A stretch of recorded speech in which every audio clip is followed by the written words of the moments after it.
लाल बत्ती शो के एक और नए एपिसोड में आप सभी का बहुत बहुत स्वागत है। और आज के शो के अंदर देखें कि आखिर किस तरीके से डोनाल्ड ट्रंप की टैरिफ की जंग अब बहुत ही ज़्यादा स्तर पर बढ़ती जा रही है। स्टार्टिंग में देखने को मिल रहा था कि डोनाल्ड ट्रंप ने जब टैरिफ्स लगा दिए थे तब भारत की सरकार ने जीएसटी रेट्स को कम कर दिया था, जिसके बाद में यह अनुमान लगाए जा रहे थे कि अब भारत के अंदर की जो जनता है वो भारत के अंदर ही भारत के मार्केट को बूस्ट करेगी, यानी कि डोमेस्टिक कंजप्शन बढ़ जाएगा, जिसके कारण टैरिफ्स का असर भारत की इकोनॉमी पर होएगा ही नहीं। लेकिन अब डोनाल्ड ट्रंप ने दावा किया है और अलग अलग मीडिया सोर्सेज से भी ये खबर आ रही है कि डोनाल्ड ट्रंप आने वाले समय में भारत के फार्मास्यूटिकल सेक्टर के ऊपर टैरिफ्स लगा देंगे। यानी कि भारत सबसे ज्यादा दवाई अगर किसी देश को एक्सपोर्ट करता है तो वो है यूएसए, और यूएसए अगर किसी देश से सबसे ज्यादा मात्रा में दवाइयां इंपोर्ट करता है तो वो है इंडिया। यानी कि दवाइयों के ऊपर अब डोनाल्ड ट्रंप सोच रहे हैं कि वो 100% टैरिफ्स लगा देंगे। अब इसके ऊपर क्या कुछ निकल कर आता है, क्या एनालिसिस होता है, उसके बारे में जानेंगे।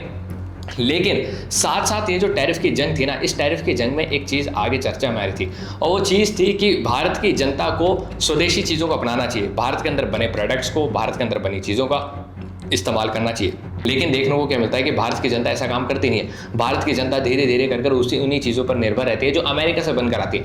अब इन्हीं बीच के अंदर एक सोशल मीडिया ऐप्स भी हैं। आप सबको पता है कि भारत के अंदर जितने भी सोशल मीडिया ऐप्स चल रहे हैं, चाहे वो गूगल हो, चाहे वो व्हाट्सएप हो, चाहे वो इंस्टाग्राम हो, चाहे वो फेसबुक हो, ये सारे के सारे अमेरिका से ही आते हैं। अमेरिका के अंदर ही इनकी कंपनीज हैं और ये सारे के सारे अमेरिकन बेस्ड ही कंपनीज हैं। तो आपको क्या लगता है कि हमको स्वदेशी किस प्रकार से अपनाना चाहिए? तो दोस्तों, भारत के जो मंत्री हैं, जो शुरुआत से लेकर अब तक अलग अलग चीज़ों का इस्तेमाल करते थे, यानी कि आप और हम भी माइक्रोसॉफ्ट जैसी चीज का इस्तेमाल करते थे, यानी कि माइक्रोसॉफ्ट का वर्ड इस्तेमाल करते थे, एमएस वर्ड, एमएस एक्सेल और MS power point. MS power point का इस्तेमाल तो पूरी दुनिया भर की कंपनीज करती हैं। हमारे यहाँ पर भी किया जाता है प्रेजेंटेशन शोकेस करने के लिए, उनको समझाने के लिए, प्रेजेंटेशन बताने के लिए।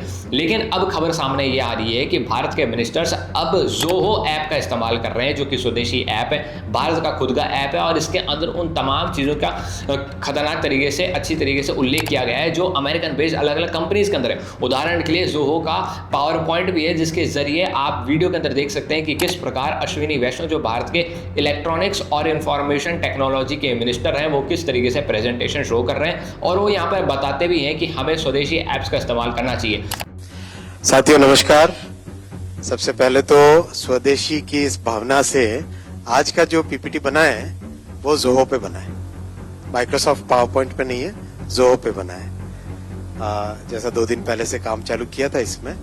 तो जो जोहो ऐप है उसका इस्तेमाल शुरू हो चुका है भारत के मंत्रालय लेवल पर, लेकिन भारत की जनता क्या उसका इस्तेमाल करती है वो देखना रहेगा। जोहो ऐप की ब्रांडिंग अच्छे प्रकार से होनी चाहिए। जोहो ऐप के पास खूब सारी खासियत है। साथ साथ जोहो ने अपना खुद का एक सोशल मीडिया यानी कि व्हाट्सएप जैसा ऐप भी बना रखा है, जिसका नाम है अराटिया करके व्हाट्सएप जैसा ऐप भी बना रखा है, जिसका इस्तेमाल करते हुए हम व्हाट्सएप के ऊपर से भी अपनी निर्भरता को कम कर सकते हैं। लेकिन सवाल ये है कि क्या कितनी जल्दी हम इस प्रकार इन चीज़ों को कर सकते हैं, क्योंकि ये जो जोहो ऐप है हमने बना तो लिया है, लेकिन ये जोहो ऐप अगर आपको लैपटॉप के अंदर चलाना होगा, अपने कंप्यूटर के अंदर चलाना होगा, तो ये आपको अवेलेबल होगा माइक्रोसॉफ्ट स्टोर के ऊपर।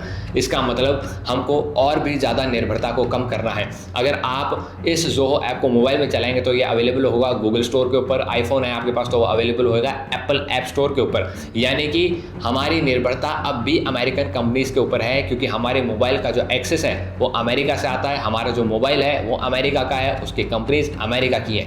ये सब तमाम चीज़ें अमेरिका की हैं, और भारत इन तमाम चीज़ों के ऊपर, अमेरिका के ऊपर कोई भी टैरिफ नहीं लगाता है। अगर कल को भारत व्हाट्सएप कंपनी के ऊपर, इंस्टाग्राम के ऊपर यानी कि मेटा के ऊपर, और अलग अलग चीज़ें जैसे कि गूगल, इन सब के ऊपर टैरिफ्स लगाना शुरू कर दे तो इन कंपनीज को भी अच्छा खासा हर्जाना भुगतना पड़ सकता है। लेकिन भारत के लिए मेन बात यह है कि भारत का जो मंत्रालय लेवल पर इन चीज़ों का जो उल्लेख किया जा रहा है, इन चीज़ों का जो इस्तेमाल किया जा रहा है वो बहुत ही बढ़िया है।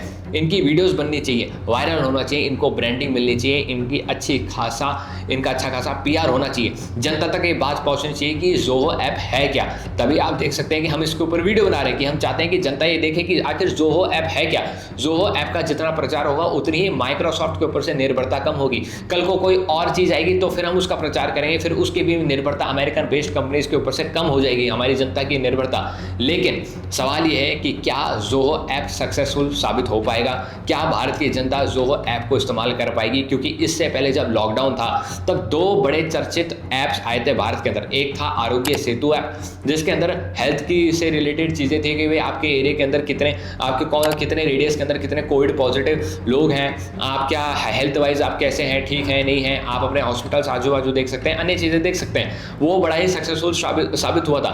लेकिन जो एक और ऐप था वो था कू ऐप, KOO करके कू ऐप था। आप में से कई लोगों ने तो इसका नाम भी नहीं सुना होगा। मैंने अकाउंट बनाया था, उस पर बहुत ही कम लोग थे, भारत के मंत्रालय लेवल के लोग उसमें भी थे।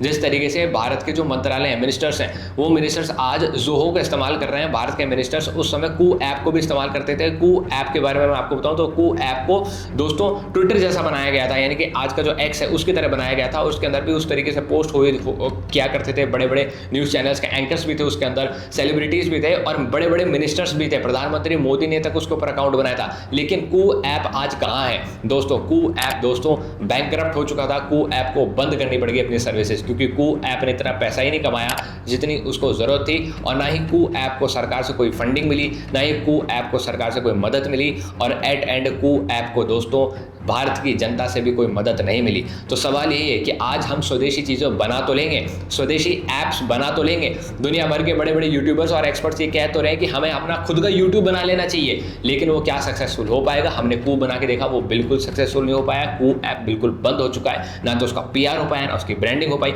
जिस तरीके से अब मैं आपको जोहो के ऊपर जोहो के लिए वीडियो बना के ला रहा हूँ, तो जोहो को भी आज मिनिस्टर्स इस्तेमाल कर रहे हैं, कू को भी उस समय मिनिस्टर्स इस्तेमाल कर रहे थे, लेकिन कू नहीं टिक पाया तो क्या जोहो भी नहीं टिक पाएगा? सवाल यही है। इसके बाद अगर अपन चलते हैं डोनाल्ड ट्रंप की उन चीज़ों के ऊपर जिस पर डोनाल्ड ट्रंप कह रहे हैं कि हम भारत के फार्मास्यूटिकल प्रोडक्ट्स के ऊपर अब 100% टैरिफ लगा देंगे, उसके बारे में दोस्तों सीधी सीधी बात यह है कि डोनाल्ड ट्रंप ने सिर्फ और सिर्फ एक चीज़ की ठेकेदारी ले रखी थी, वो थी रशिया यूक्रेन वॉर को शांत कराने की ठेकेदारी। अब रशिया यूक्रेन युद्ध के अंदर डोनाल्ड ट्रंप ने यूक्रेन से बात करके देख ली तो ज़ेलेंस्की बोले कि भाई साहब बात ऐसी है कि हम जहां आ चुके हैं ना, यानी कि जितना जगह हमारी रशिया ने कब्जा ली, हम उसको गंवाएंगे नहीं, हम उसको लेकर रहेंगे।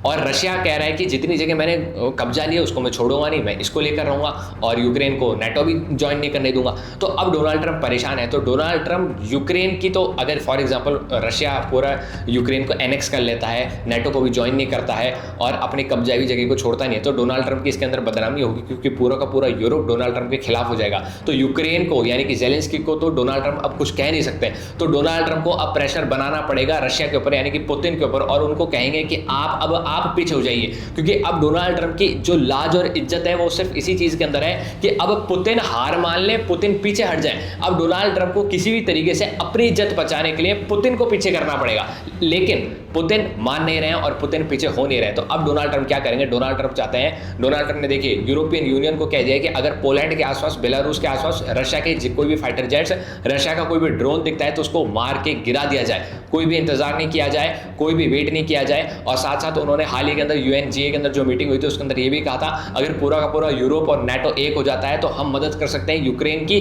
ताकि वो अपने गंवाए हुए क्षेत्र को भी रशिया से छीन ले। इस तरीके से उन्होंने बातें कही। और अब रशिया और जो चाइना और इंडिया है, इनके साथ जो दोस्ती बनी हुई है, इनका जो इकोनॉमिक पावर है, इसके अंदर इंडिया को टारगेट कर रहा है और इंडिया को टारगेट करते हुए कह रहे हैं कि आप चुपचाप हमारे साथ आए तो ट्रेड डील साइन कर लीजिए, या फिर हम आपके ऊपर लगातार टैरिफ लगाते रहेंगे।